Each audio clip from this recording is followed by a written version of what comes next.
Hello everyone, welcome back to my channel. So I'm gonna be real upfront and honest with you guys.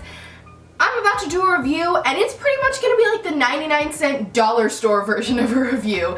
If you're looking for a really in-depth review of the Harry Potter and the Cursed Child play script, I would highly suggest my friend Emma's. She did a fantastic 40-minute review, goes over the entire thing. To be honest with you, I'm just really gonna give you my kind of thoughts and feelings about Harry Potter and the Cursed Child. So let's just get right into it. I would first like to apologize for my voice.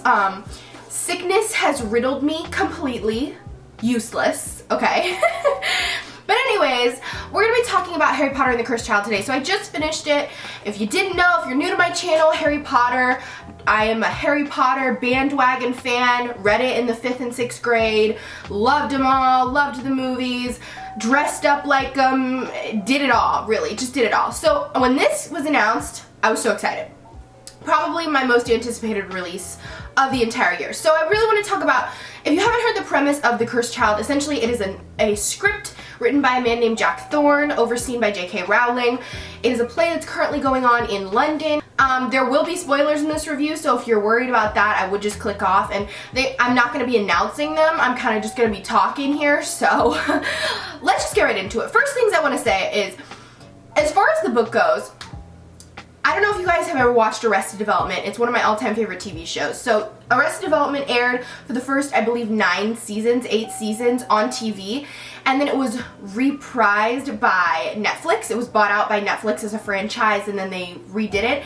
This is what this book felt like. Originals by J.K. Rowling, and this book was kind of, you know, thrown in at the end there because somebody else really wanted to do it. And I'm not even hating on it. I gave it 4 out of 5 stars. I didn't hate this book, but I did think it was going to be a little bit different. So I went into it with way too high expectations of the play script. So I did not like the writing in the style of a play. I've read a lot of Shakespeare before.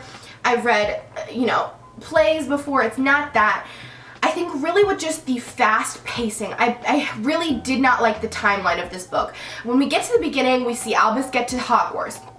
Then all of a sudden we're like 2 pages later and they're on a train, and then they're not, and then they're here, and then they're in some alternate universe, and it was very hard to keep up with the pacing, which I understand is important for a play. A play can't be lagging. It has to be constantly moving. So I understand that, but for me, that was something that really threw me off during the book. There would be times when I'm like, what is going on? Who is this and why are they here? You know, all of a sudden Dumbledore was there and I was like, Dumbledore? Where is he? What?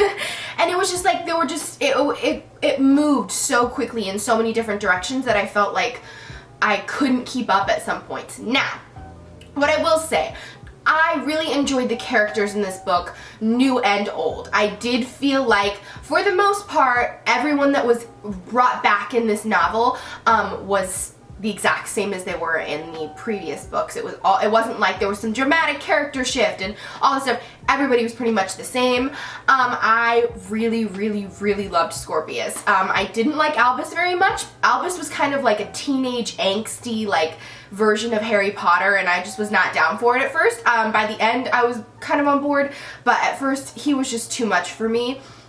So I think really overall I enjoyed the idea of the book. I thought the idea of the book was super cool. You know, we're in an alternate storyline, but there were just some things that didn't translate well for me. I feel like if I saw the play, it would translate really well because obviously you're seeing it all playing out in real time. You keep up with everything, you can see it all happening. But with this, it was more like if you missed even a minuscule line or a detail or a side note or anything like that, it was just, you may have missed something completely.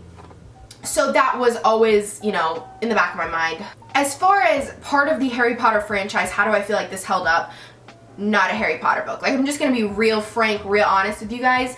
It's not really a Harry Potter book. Like, I was really excited to dive back into, you know, the Hogwarts world and the Hogsmeade and those kinds of things, and we really didn't get too much glimpse of that at all. Again, it's a play, so I shouldn't have expected too much of world building, obviously because it's not Jack Thorne's world either, so I can't really expect that out of him. However, I was excited to kind of dive back in, and we really didn't get too much of that. It was more really just about the storyline, again, a play. So that is something to just consider for yourself. Now, as far as the storyline itself going along, there were things about it that were great and things about it that were awful. The thing that I would say was probably the worst for me was like I said, the flipping. Not only the flipping back and forth, the storyline was so far-fetched. I think that was my problem with it, was that it was beyond something that I felt like could have been dreamed up, you know what I mean? And this is a Harry Potter book we're talking about. Everything's dreamed up in these books, but it was more of just, there were times when I was like, I have no idea who came up with it. If you haven't read the book, you need to get out. Voldemort is back because we find out there's a time turner that has not been destroyed yet. And so Albus steals it because he wants to help Amos Diggory, Cedric Diggory's father. He wants to go back in time and save Cedric because he feels like he was an innocent and there was no reason for him to die, which I agree. I liked that part of the storyline. I loved Cedric Diggory as a character, and I felt like, obviously, along with everybody else, he didn't really need to die.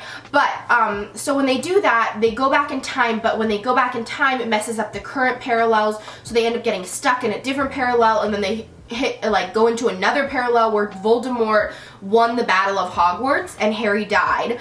And Professor Umbridge is the headmaster of Hogwarts. So, you know, there's just all these things that are going on, and they're all really interlapped. So again, the thing about not paying attention, if you're not paying attention, you're not going to see it, you're not going to hear it. I'm going to take any Harry Potter book you give to me. Honestly, J.K. Rowling, Jack Thorne, anybody could write a book, like, just of dictionary words and having to do with Harry Potter, and I would still read it. But there were just things that I expected, but that was my fault for going in with higher expectations.